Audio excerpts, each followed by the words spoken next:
നിന്റെ വരവും പ്രതീക്ഷിച്ചുകൊണ്ടിരിക്കുകയായിരുന്നു ഞാൻ. എനിക്കറിയാമായിരുന്നു നീ എന്നെ തിരഞ്ഞെത്തുമെന്ന്.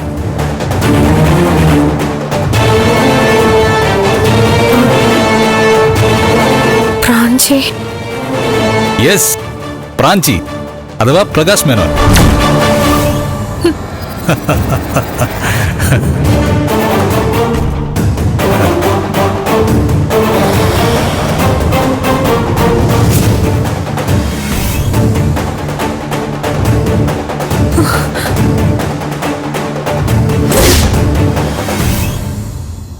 വിധിയില്ലേ എനിക്ക് തീരെ വിശ്വാസമില്ലായിരുന്നു. പക്ഷെ ഇപ്പൊ വിശ്വസിക്കാതെ തരയില്ലെന്നായി. ആലോചിച്ച് നോക്ക്, എന്നെ കുത്തിയതിനു ശേഷം നീ ആത്മഹത്യക്ക് ശ്രമിച്ചു. നീ ചോര ഒലിപ്പിച്ച് കിടന്ന സ്ഥലത്തേക്ക് എത്തിയതാരാ? ഗിരീഷ് ഏട്ടൻ.